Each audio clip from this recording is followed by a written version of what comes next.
The Mindful Medic podcast is proudly sponsored by the Medical Benevolent Association of New South Wales, ACT. The MBA is an independent charity that has been supporting doctors in New South Wales and the ACT since 1896. They provide specialised counselling, information, referral and financial assistance to doctors and their families during times of adversity or hardship. Their aim is to provide non-judgmental support so that the doctor or family member recovers their well-being and independence and, wherever possible, returns to their vocation. Their services are free, specialised and no referral is necessary. All contact is kept strictly confidential and they are independent of any regulatory body.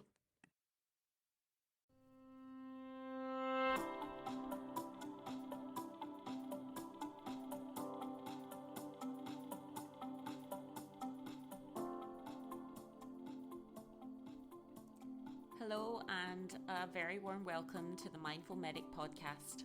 I am your host, Cheryl Martin. I'm an emergency doctor by day and frequently by night too, a certified yoga teacher, an avid runner, an eternal student, and my mind is full. For over 2 decades, I've had a particular interest in the broader definitions of what it means to be healthy and how we move, think, eat, rest, play and engage with each other and the world around us can positively impact our health, our sense of well-being and our ability to perform at our best, physically, mentally and socially. And I often have more questions than answers. So I invite you to come with me on a journey as we explore some modern medical science, ancient wisdom and the art that lies between. I meet inspiring individuals who share their stories, expertise and perspective. And it is my hope that there will be some practical pearls for all of us to help us strengthen our personal pillars of health and bolster our self-care toolboxes. To be mindful, one word, one L, is to pay attention on purpose without judgment in the present moment. So I invite you to switch off, tune in and take this time out for you. I hope you enjoy this episode.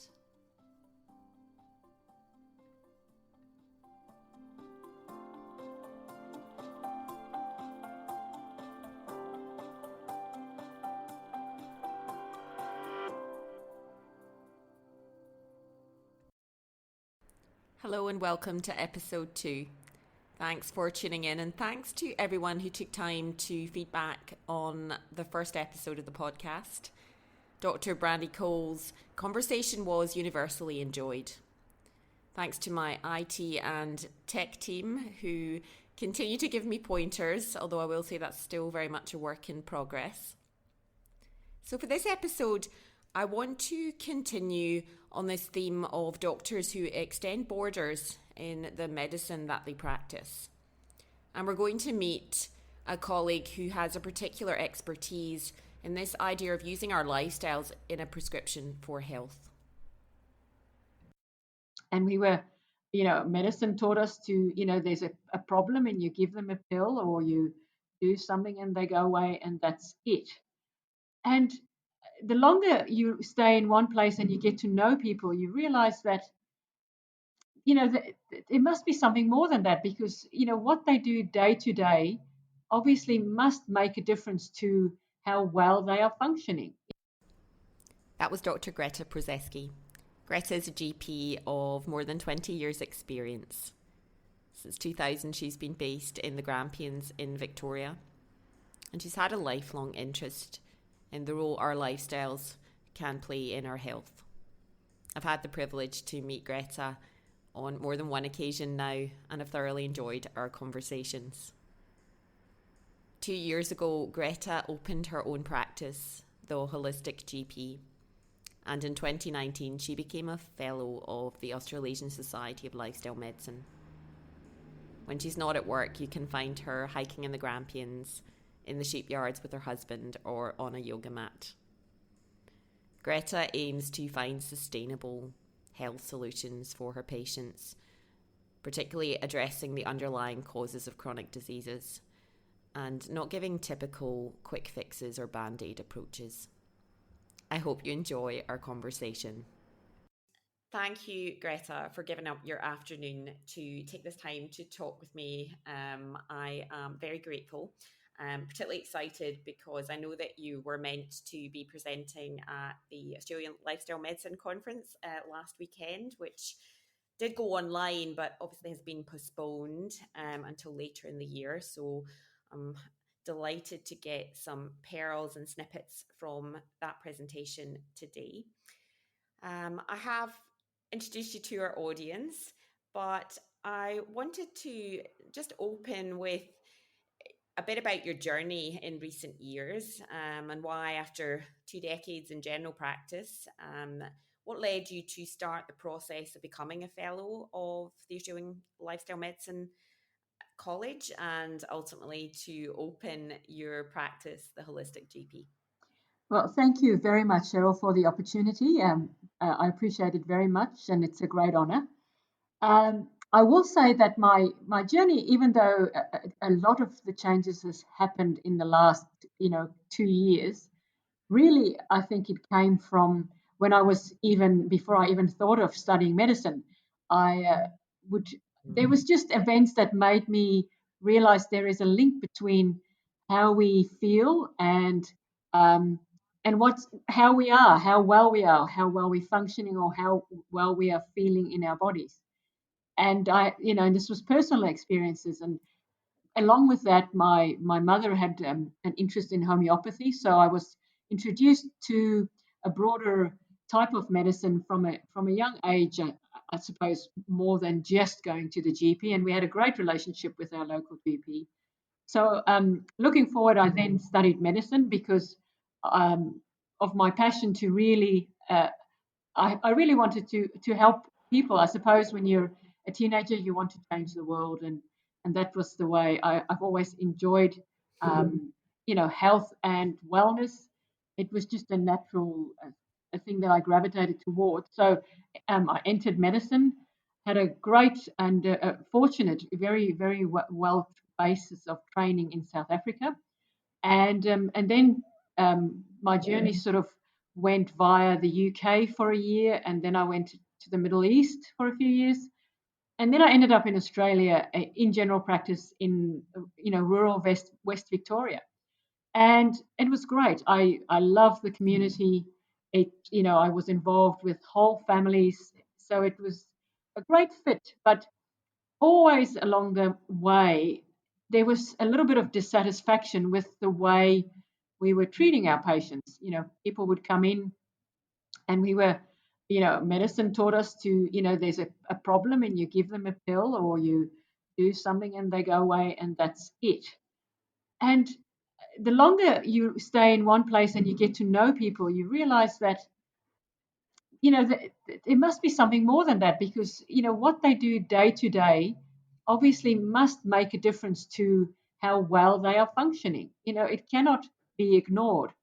And through initially I started looking at like-minded physicians and discovered the Australian Integrative Medical Association.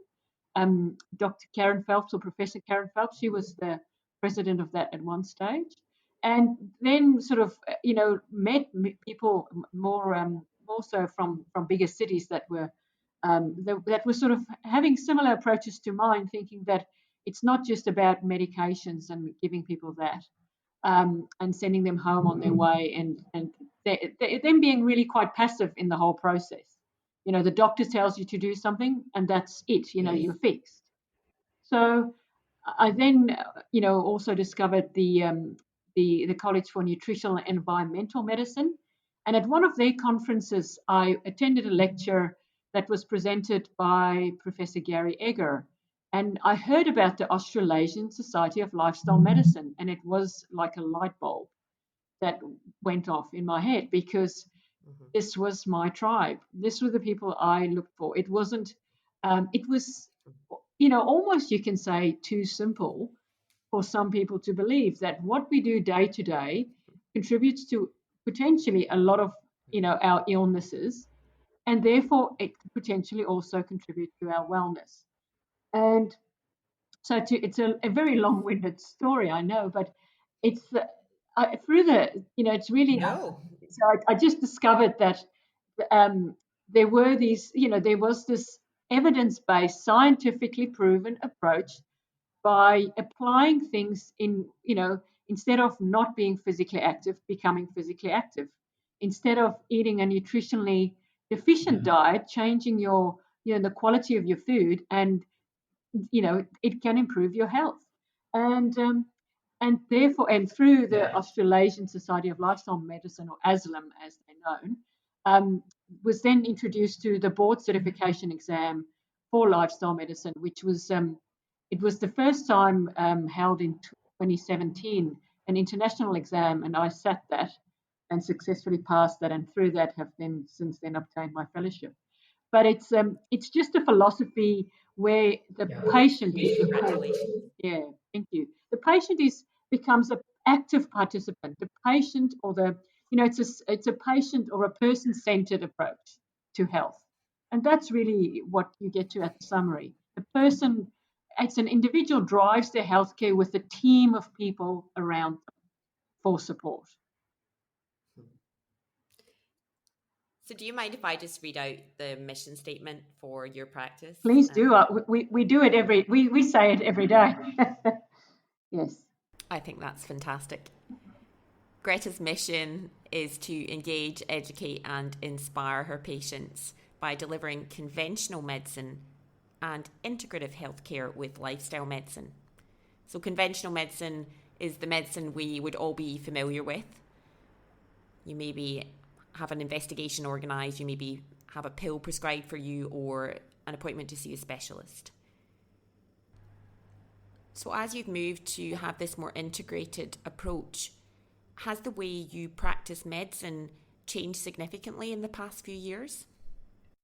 It certainly has, in the way and that's probably why I made this big change of leaving a very comfortable practice where I certainly enjoyed and had built up, a great following of patients, and I've got to know them very well.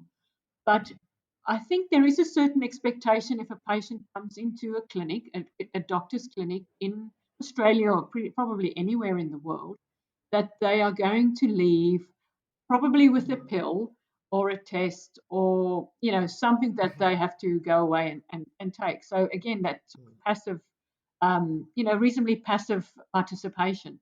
And I started introducing, as I was learning more about the benefits and the evidence base behind nutritional changes, physical activity, stress management, and improved sleep, and obviously habit changes, for example, reducing alcohol consumption, stopping smoking, all of those things. It was There was still an expectation in a conventional practice that you will leave with a pill. And the biggest change and how I set up my practice was really creating that expectation that you will probably leave with maybe a nutritional prescription instead of a prescription to take to the pharmacy. So a nutritional prescription would be, and it takes a while to tease out with the patient what their needs are, but it could be, for example, instead of having two vegetables on your plate at night, can you add a third one? And now that sounds really simple for some of us who love vegetables, but there are, sometimes patients who really, and people who really struggle to, potentially through, taste or lack of knowledge, or just, fussiness. There's lots of reasons why we may not be making the best choices for our health. So patients here now leave often not with a prescription to take to the pharmacy, but with a different a set of prescriptions. So I write out movement prescriptions, which is with the patient you determine a readiness to maybe make some commitment to change, and they may decide I can go for a walk once or twice a week. So it takes a little bit of time as you would work out a dose of a medication you're going to give a patient if you prescribe it for blood pressure.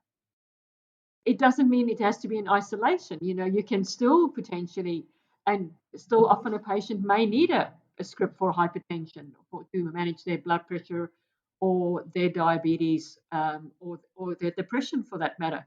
But it's adding to that. It's really making it more nuanced and I think more satisfying, because obviously at the heart of all this is showing a person and a patient that they can actually make a difference in their health rather than waiting for the doctor to fix their problem.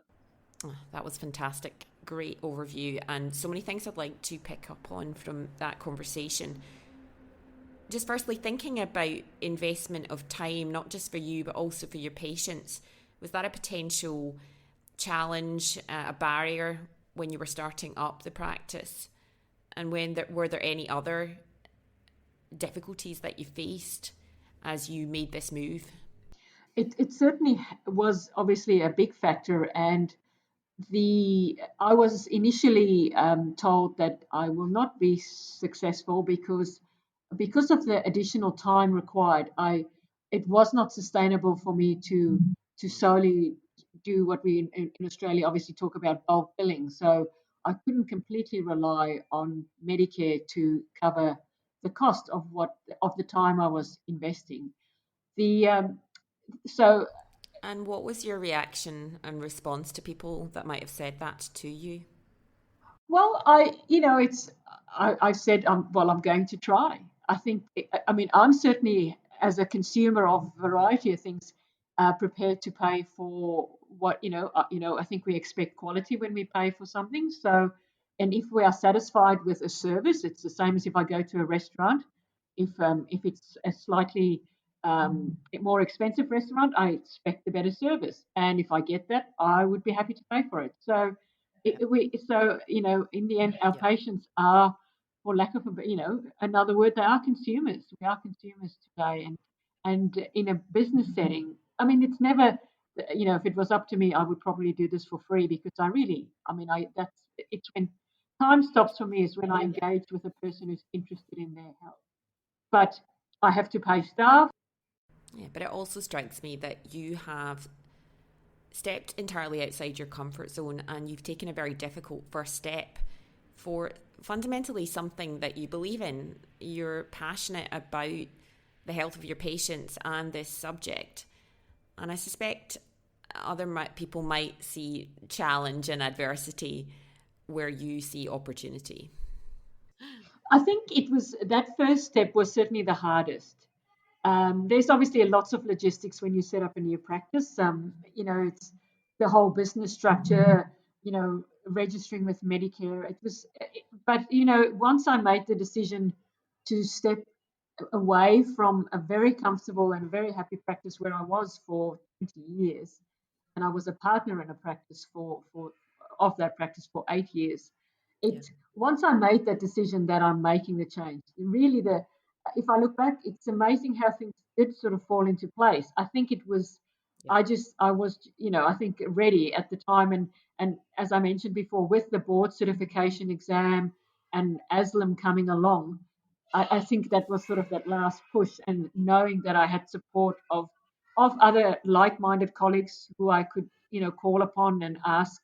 So there was, I think it was just a perfect timing, really, how these things sort of worked out. But uh, and interestingly enough, I think because I've been working in this area for 20 years, maybe even, I think a lot of my colleagues, also in other GP practices, they know that I have a slightly different approach. So it wasn't quite as, I wasn't, I suppose, maybe potentially as much antagonized as if I came from out of town completely and as an unknown.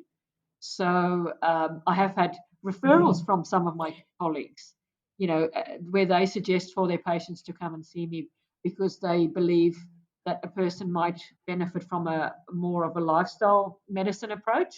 And as a lifestyle medicine physician, then, I probably have, more, well, I believe I have the backing of my extra training to use nutrition, knowledge to give people, more appropriate advice. Where, of course, as medical students, and you would know, I mean, in our medical training, we get almost zero nutrition training, which is just bizarre. Yes, this is the same with musculoskeletal medicine.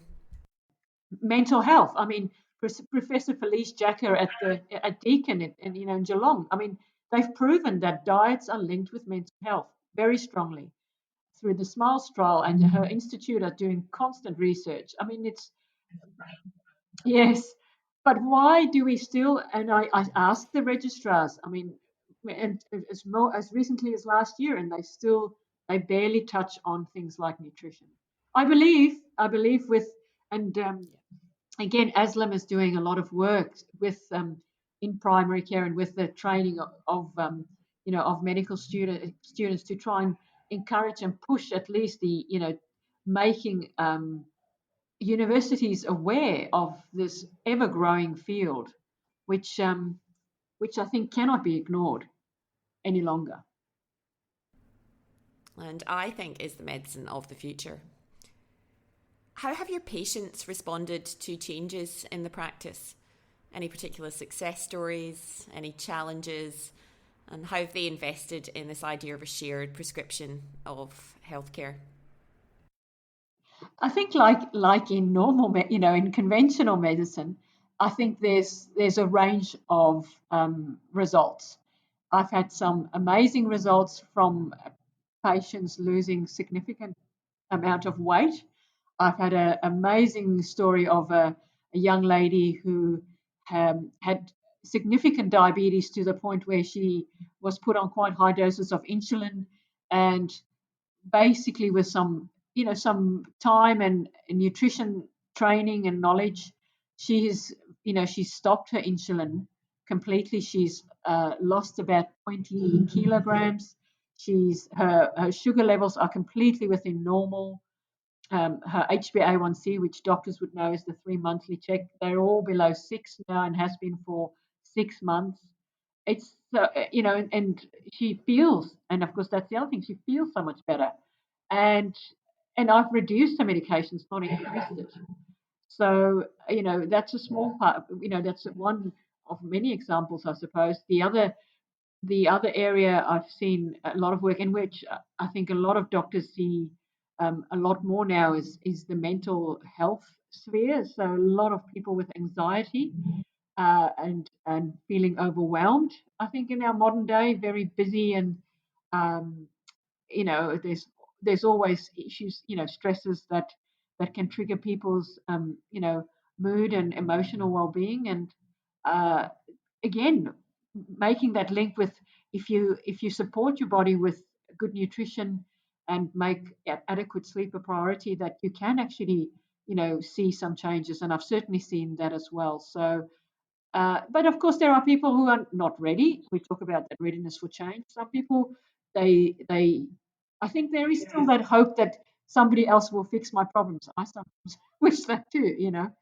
That and I think and I have to understand and accept that as well. So it's just working with the patient for where they're at.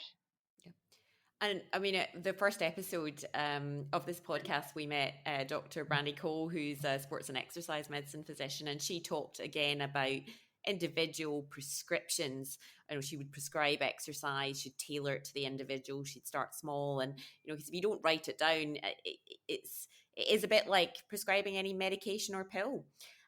So in terms of, if you had somebody that Yes. you've maybe met for the first time, and you were going to, there was a number of areas that you might want to tackle in terms of pillars of health, where do you tend to start? Or again, is that something depending on the individual? If you had to pick a pillar of health that you might want to start prioritizing: diet, exercise, sleep, stress management? It probably is. Yes, yes.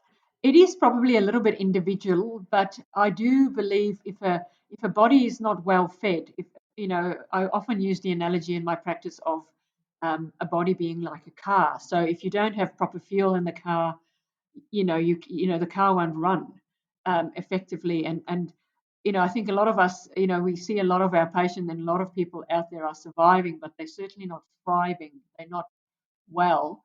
And I do believe I see biggest changes if you can start changing nutrition, because it's the fuel improves. So if somebody is severely depressed too, and you want them to, for example, use a mindfulness practice, if they really feeling, if they're undernourished, it's very hard for that, to happen. But sometimes I also see a great improvement with exercise as a first step, if people are able to, and particularly if people do very little in the first place, by starting with, and of course you start very slow, and you again tailor it to a person's individual ability. But I think you would know when I go for a walk or a run, you just feel better afterwards. So that's often, so it's probably nutrition is my first port of call typically, because there's often small changes that can have quite a big impact there, by just reducing the amount of processed food that people consume, and also just by increasing people's knowledge, because once you get them started on that path, they, a lot of people become curious, and they, nowadays you can do so much research yourself. So they start looking into, you can get, the squillions of recipes online. And I usually give people a bit of advice where I would go and look. I've done supermarket tours. That's just, I'm diverting off now, but with collaborating with a fitness trainer in town. She approached me, and we took some of her clients, and we spent a Sunday morning in the supermarket, and just, again, just showing people options, you know, to swap around, just one thing for another. So instead of, yeah. Anyway, so we just walked through the aisles, and I gave them some ideas, and answered questions of, but that people may not know. Just even as simple as looking at the list of ingredients, and how people can sometimes get, you get a bit confused about what areas are important on the back of a packet of food. Yeah, so it's but it is certainly a little bit individual as to what a person needs, as to where we start. And I wanted to talk about another brilliant initiative that you have discussed with me before. So you did, and I know that you're a regular park runner. There's probably a few people listening here who are very much missing their park runs in their local communities at the moment. But you also did a walk with the doctor, and I don't know if that was round about the local park run route. Can you tell me a bit about that? Yes, so it was, and it's probably not my time. Like most of us, we end up being more time poor than we envisage, because but it's ended up. So I started doing park run for myself as a way of probably getting to know a few more people in the community, Mm-hmm. as I was opening my new practice, and also to work a little bit on my own cardiac fitness, and have become a complete advocate for parkrun, is so which is where a few consultations sometimes happen, or not consultations as such, but health talks, if that makes sense. So because it is an area where often you get a group of people talking, either whilst they're walking, or even afterwards over a cup of coffee, where health comes up. And it's been a wonderful opportunity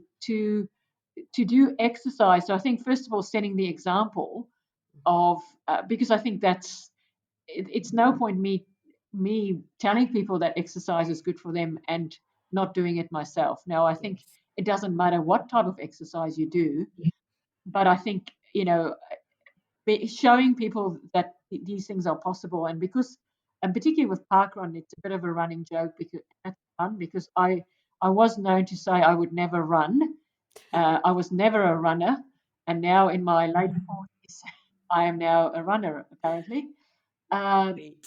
and I started as a, slow walker at parkrun, but yeah, it's so I suppose parkrun has sort of taken over from my idea of a walk with the doctor, which is where Yeah. I want to create an opportunity where people can ask questions about health whilst doing exercise. And and it's that sort of, because we have a small park run, so it's sort of evolved a little bit in that, in on a Saturday morning. Yeah, and on this idea of the importance of fostering community engagement and connection between people, which I think Parkrun does so well, do you mind telling us a bit more about the ASLM initiative and the concept of shared medical appointments? Because I think a lot of people listening might not be familiar with this idea. Sure. And I think it's probably, again, something that we will see more and more of in the future. And Professors Gary Egger, who I mentioned before, as well as John Stevens, they've really been pioneering this all over Australia. So it is something that exists in other countries as well. But the concept is that you get, and it's particularly lifestyle medicine lends itself particularly well to this, to shared medical appointments, because what a lot of GPs in this field would say is you say the same thing over and over and over to different patients. So what a shared medical appointment is, and they are now in these current times where we are more, physically distanced and isolated, they've even started doing virtual shared medical appointments, and it's working very well. But what you do is you get a collection of people together that have a similar, maybe a similar chronic condition like diabetes, or they have a similar health goal, for example, weight loss, or it could be a group of mums with new babies. And basically, the doctor and a facilitator, uh, and also potentially other health professionals. So it could be a physiotherapist, a psychologist. You can get different people coming in, and as a group. So there's a thing that changes. So it's not a workshop. Doctor and the professional doesn't stand in front and give a lecture, but the individual people in the shared medical appointment, each and everyone gets an opportunity to address their own health issue in the company of others. There obviously are, confidentiality agreements, etc., that's dealt with. But and even when I first heard of it, and I'm sure most people who are listening and hearing this for the first time would say that'll never work. Um, it's been proven that this concept works extremely well, and the health outcomes have been very successful. Partly because of I think again it's that social Yes. interaction and support that happens naturally, and people learn of one another in that shared environment. And do you think it encourages people that wouldn't otherwise come forward to participate? Exactly, Sorry. exactly. And often people will have their questions answered if that, it's one of those things that sort of naturally evolve. And yes, so they get comfortable. In and again, ASLM, they have a training program for to learn about shared medical appointments. So they have a course that you can attend and where you can learn about it. But they've had immense success even in Aboriginal communities, men's groups where Yep. nobody thought this would succeed, and it's been immensely successful. So, and I think we underestimate the power of that social interaction, probably, and we're probably seeing it now in this current COVID times that people are really missing that, Yes. and we realize how important that actually is, Yeah. having that. Yeah, and I think that ties in nicely with information that we have from researching populations around the world where people live into their sprightly old age with high standards of health, the so called blue zones. It seems to be that it's more than just how they move, how they eat, but also how they interact with each other and they engage deeply with community. And I think we're now beginning to understand that that's an essential component of health and longevity. I was just going to say, I think that's why things like parkrun and is such a popular event, because there's so much of our lives now are more withdrawn. We are more isolated. People are just more on their own. There's so many reasons for us to be inside. Young people withdraw. They probably are interacting with others, but on screens, etc. But I think there is still that desire, and I see that, at our local park run, we have all ages from babies. Our oldest participant is in their late 70s. So, I think it's just that, we are in the end social creatures, I think. Yeah. And I think that benefit has been proven, so I think anything where we know that can make a huge difference in people's physical and emotional well-being. Yeah, I agree. Are there any other ideas, initiatives, things that you'd like to introduce to the practice in the coming years? Well, one of the things that I would really, what I've really come to notice is that either people are very interested in cooking and nutrition, or they have really not enough knowledge about it. So, one of my next ventures is when I've cloned myself, not really, but is to maybe once a fortnight do a bit of a healthy, easy recipe. Yeah. Just doing that via my Facebook page of some simple ingredients that something that people can throw together, or make with fairly relative ease.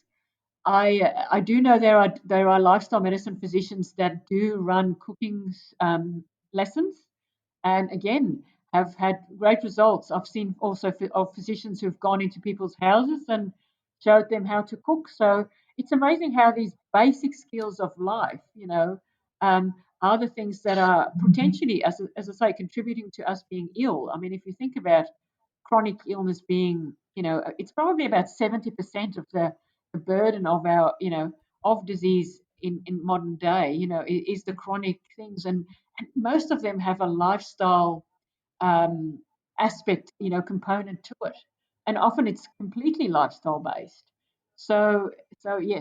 I'd love to do a bit more of spreading, knowledge and increase the knowledge of the local community on expanding their love for vegetables, basically. Fantastic. I love the idea of a walk or a shop with the doc. Is there any other advice you would give to health professionals maybe looking to incorporate aspects of lifestyle medicine into their practice? Yes, I do think ASLM is great. It's the nice one of the wonderful things about ASLM is also that it's not just for doctors. It incorporates numerous health professionals, and I do believe that as doctors alone, we cannot be the curer of the lifestyle disease crisis we are experiencing at the moment. I do think it's a team effort, as I said, with the patient at the center. Yeah. But we need, I would love to be able to do everything for everybody, but of course that's impossible. So ASLM welcomes all allied health professionals, physiotherapists, OTs, dietitians, psychologists. There's, so dentists. And it really, I think, embodies what how we need to approach this situation to try and make a difference. So, if anybody is interested in expanding their knowledge, I think some professional, learning a bit more about nutrition, so getting some additional training is worthwhile. Also, partly because we get criticised, because who are we to give advice about what people eat? And rightly so, because as I say, there isn't a lot of nutrition training, in our basic degree. Certainly, as far as I know, some may have more than others, but it's still very, very limited.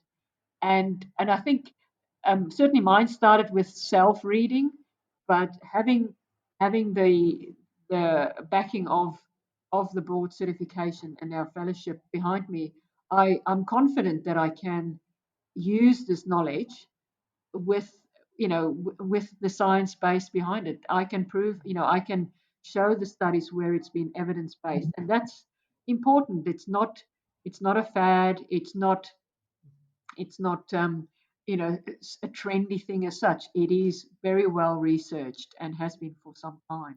And I think it's just getting it out there more and more. So that's how I would start. ASLM, there's they have got a great website with some pretty good resources on there, and something like that is where I would start if you start reaching out, or reaching out to one of the fellows, and we are listed on the website as well, the practitioners who are involved. Great. I'd like to dig a bit deeper into some of the individual pillars of health and the practical prescription of lifestyle medicine. Now, you've mentioned diet and the importance of the food that we eat. I think there is still a lot of conflicting information out there about, our best diet and what we should eat. And I think patients are very confused. I mean, I know sometimes doctors and even nutritionists are confused, and the information can change. If I was to come to you tomorrow looking to make some positive changes to the way that I eat for my health, are there any simple tips, any advice? How would you start helping me to make those changes? Every day somebody comes in telling me they're following some new advice, a new program.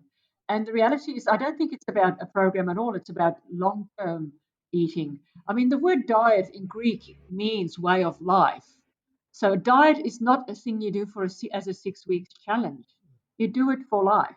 So we're going to eat for life. So it's no point, doing something short term unless there's a health reason why you need to do something acutely, fast, but and to make some drastic change. But typically, I think rather than looking at all, and where it gets confusing is, and I know Dr. Joanna McMillan talks about this a lot, is looking at rather than looking at the differences between the diets, look at what's the same.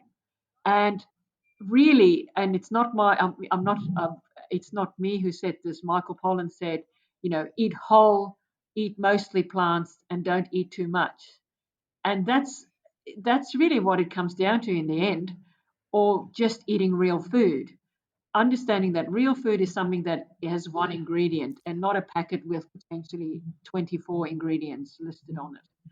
That to me is not real food. So if we understand that, yes, it's that processed versus unprocessed food. So we need to eat whole food, and whole food. And again, what does that mean? It just means it's not been fiddled with particularly much. A bag of carrots is just full of carrots, basically, rather than something that's been squished or flattened or blended or refined so much that, and there's good evidence why. It's all to do with plant fibers and the importance of them for our gut health. And yeah, but that's the so in the end, I don't mind if somebody has meat or not eat meat. I don't mind, I don't mind if somebody wants high fat or low fat. It's really about, are they getting enough of a variety, because the other thing is that we lack often in particularly our Western diet.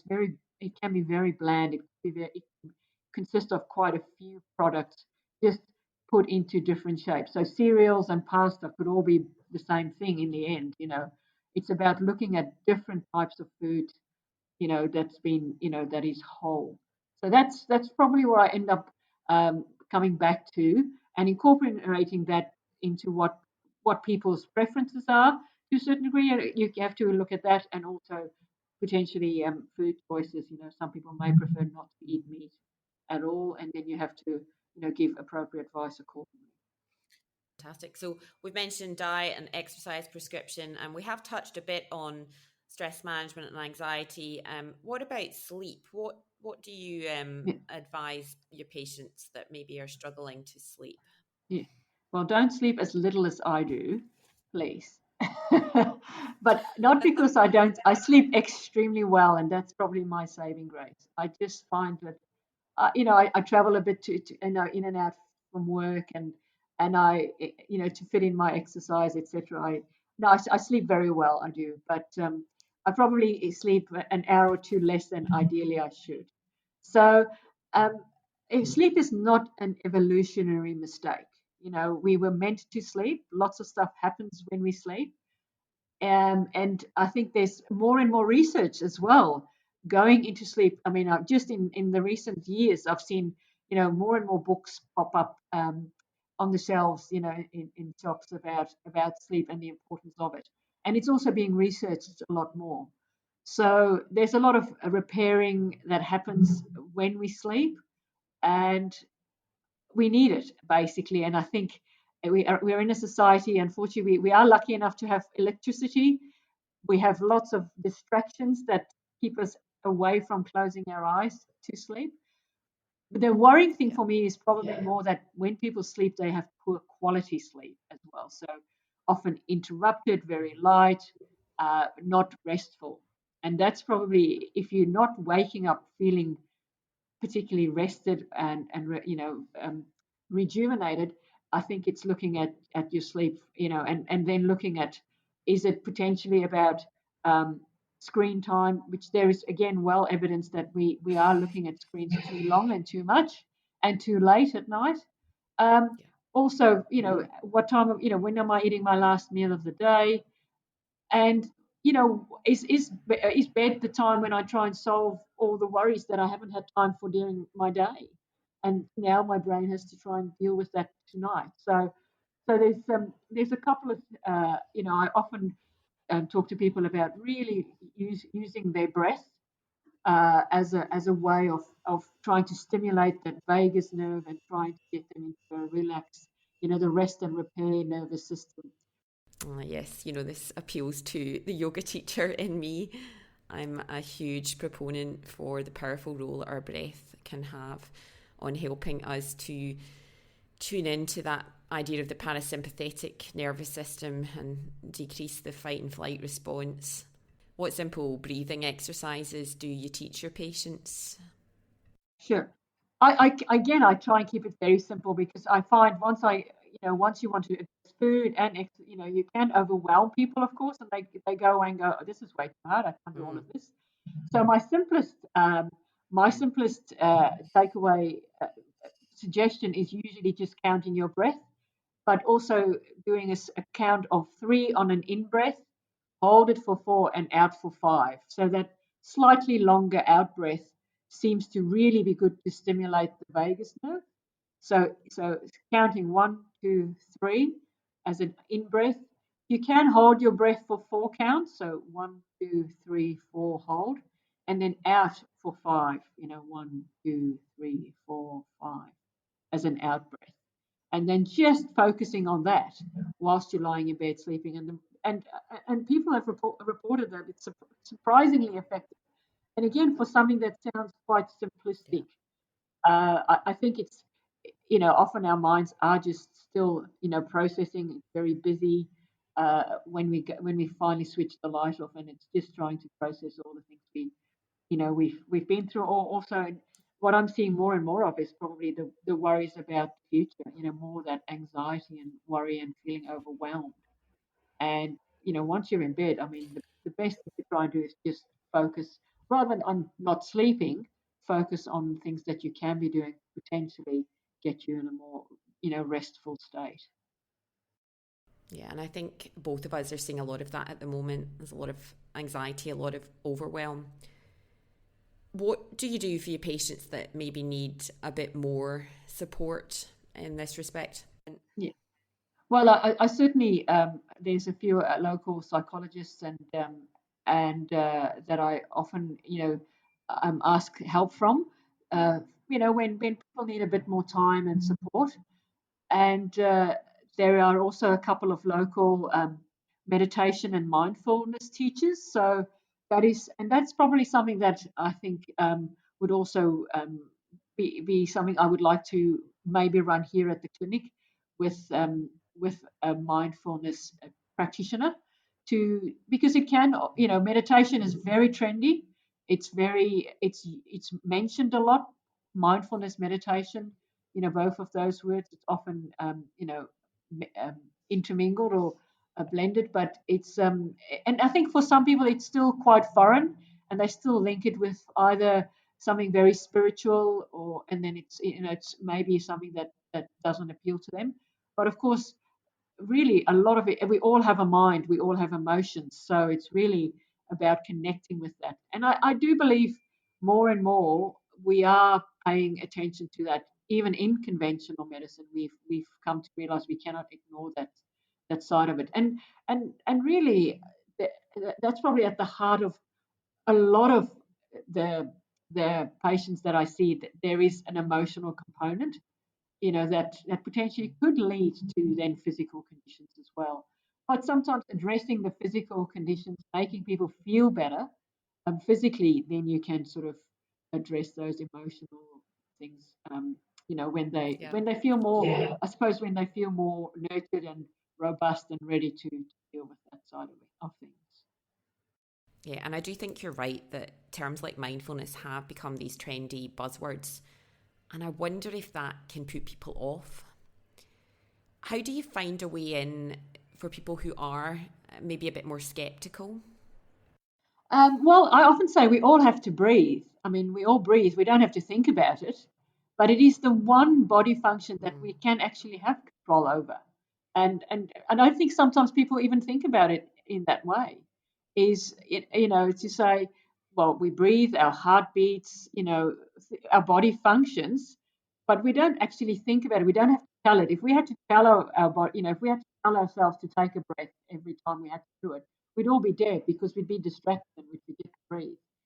But it's so simple to actually use something that we are doing, we have to do anyway, and just become more aware of it. So I still find it's surprising how people are willing to take, to explore it, I suppose. And that's probably why I stick with the physical, with the breath rather than, obviously some people are interested in more in different types of meditations, and that's Personally, I really struggle with meditation practice. And I mean, you know that, like you, I have a yoga practice that I've had for many years now. And I particularly like a form of movement and breathing yoga. So vinyasa yoga, movement with breath, because I find that when I concentrate just on breathing and just on my body, I can actually escape anything else that I'm thinking about. So I can get out of my head.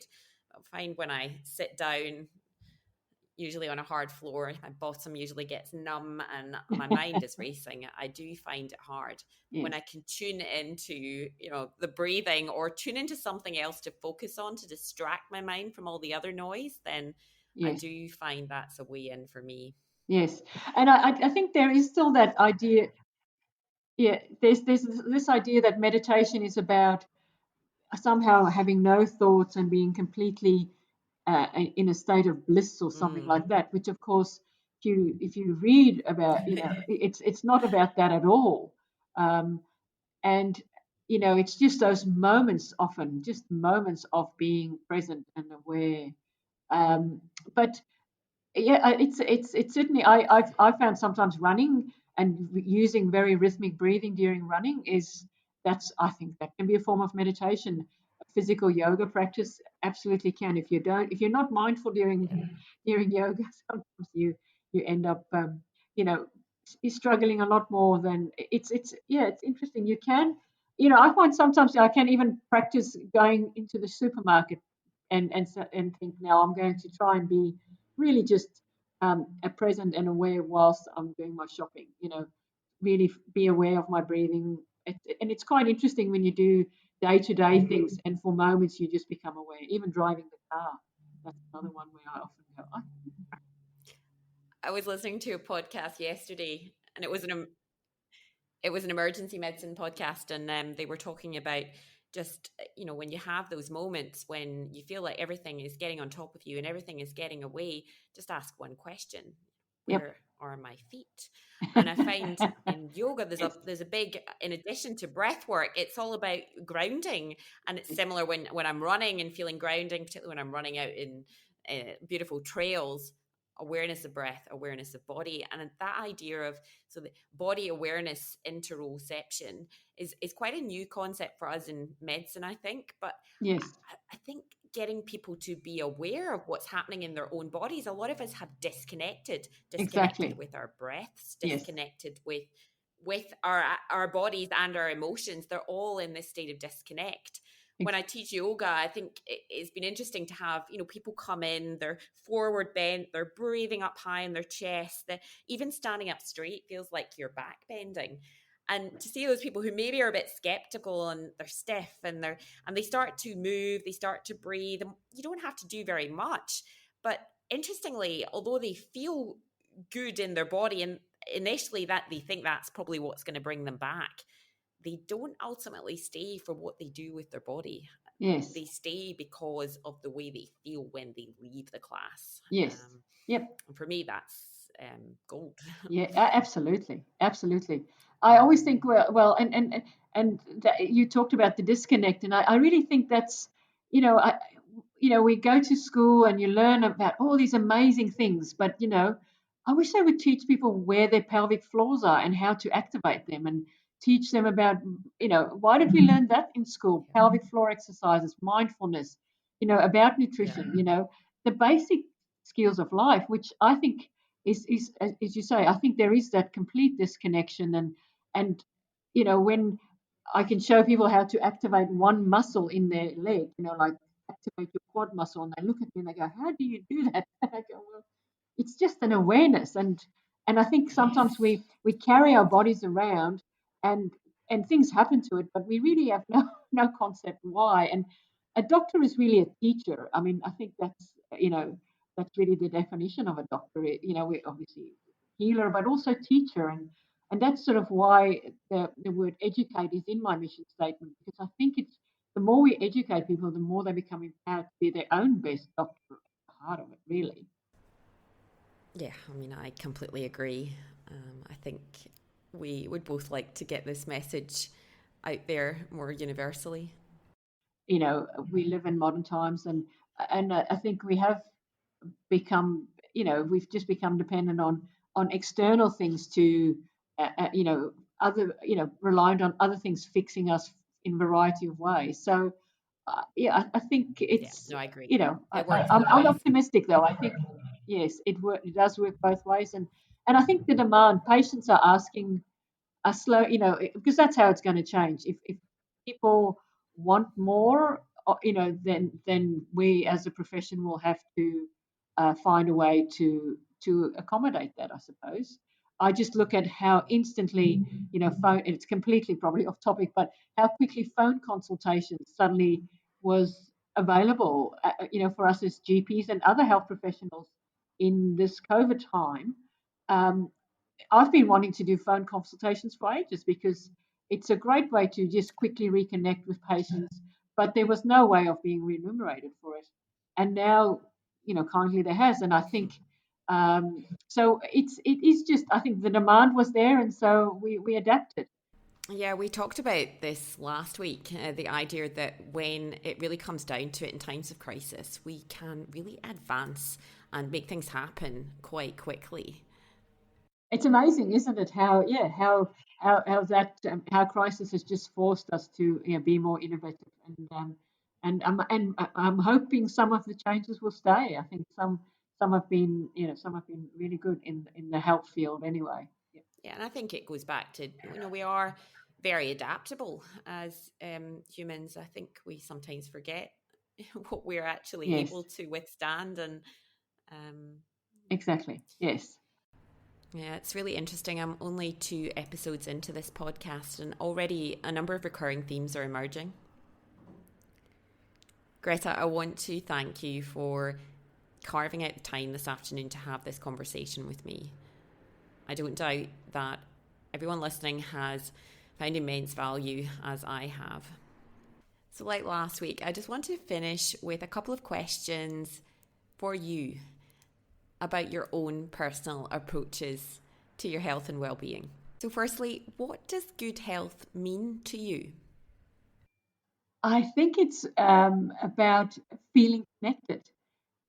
We've used that word before, and I really, since we've been talking, I think, yeah, that's the it's there's a connection between my mind, my emotions, my physical body, and a sense of vitality and eagerness, and happiness, or a sense of joy to be here in this place. That's what good health means to me. Brilliant. And if you were to design an ideal self care Sunday, what would it look like? And you're in the Grampians, so I wish I was there right now. I was just going to say there is going to be a hike up on into the mountains for sure. Um, and I recently I actually had the opportunity to hike quite late in the day, which I've never done. I'm always an early hiker, get out to the mountains early, but it was amazing. It was so spectacular, the light. It was a beautiful afternoon. So, and that was quite different experience. But I would probably still like to start with a hike, maybe for 3 or 4 hours, and then have a really hearty, nutritious sort of brunch with maybe some family and friends, and then I don't make enough time to read books that I have sitting on my bedside table, and a perfect Sunday afternoon would probably involve a bit of that, I think. Yes, yes. Maybe some yoga as well. But you've got that today. That's your midweek ritual. Oh, yes. Well, we normally do a bit of yoga on top of the mountain, actually. We do a few poses on the mountain top. Anyone listening to this who knows me will also know that yoga on top of a mountain may be one of my favourite things in life to do.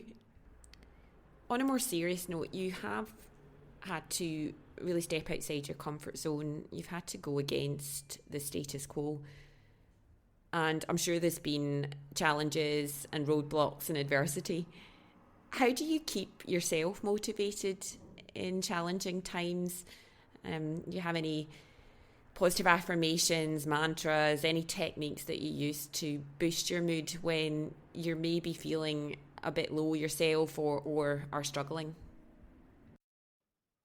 The common mantra, if we want to call it that I use a lot in my consulting, and I actually do use it a lot for myself as well, is that even if we can't change the situation we find ourselves in, we can always, we can control our response to the situation. So that is where our power lies. So, often we do can feel easily overwhelmed by the situation, and but the only thing I can do is look at is look at my response, my emotions about it, and that's by changing that. Often you can change the whole Yeah, experience, so true. and that's helped me through many a difficult moment. And the other one I've probably asked myself several times is when I think, so what is the worst, just a little sentence in my head, what is the worst thing that will happen if this practice fails, or adding any other sentence to that. What is the worst thing that will happen? And then if you actually, because in your mind you've got thousands of things going on about, BAS has to be done and these people have to be paid and da da da da da. But in the end, if you just stop and go, so what's the worst thing that's going to happen if this fails? And then you realize, well, actually, I'll still breathe, and I think my husband will still stick with me, and I'll still have two cats that are happy to see me at the end of the day, and I Yeah. still can climb a mountain, and etc. Yeah. etc. There's lots I have to be grateful for. Super. Yeah, and I sometimes think, am I going to regret something more if I don't do it than if I push on? Greta, I wish you were my GP. I also wish we could go for a hike this evening up the pinnacle or Mount Rosacea and see the sunset. I'll give a link to your website and to the Facebook page, particularly if there's going to be some good recipe tips coming my way in the next few months. And I really look forward to seeing where the next part of your professional journey is going to lead. I think that there's, it's I like the way it's sort of unfolded, quite naturally, and hopefully it tweaks maybe some interest about what lifestyle medicine is, and that there are other ways to do general practice in a slightly broader way. I think that's so. The nice thing, well, the thing to realize, because some people do come and see me and they still think, I'm different, or I'm not a GP, which of course I am. I'm a general practitioner. I still cut out skin cancers. First skin cancer I cut out here in this practice was a melanoma, and I've done it. I've removed a few since, but and do a lot of other small skin procedures, etc. So it's just it's just enhancing, I suppose, general practice, and you can't be everything for everybody.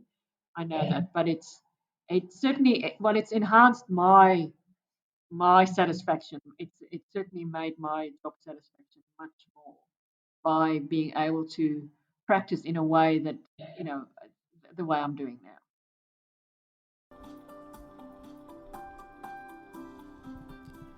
You have just been listening to Dr. Greta Prozesky. I really love those final comments from Greta. I think they give a beautiful overview of what is at the heart of lifestyle medicine approaches. She said it's not about subtracting from her usual practice. It's about adding value for her patients and putting individuals at the centre of a shared and integrative healthcare approach to help them improve their health, their well-being and their day-to-day performance. I'll put a link in the show notes to Greta's website, and I really look forward to diving deeper into some of the topics we've discussed today throughout the series. I look forward to having you join us for episode 3.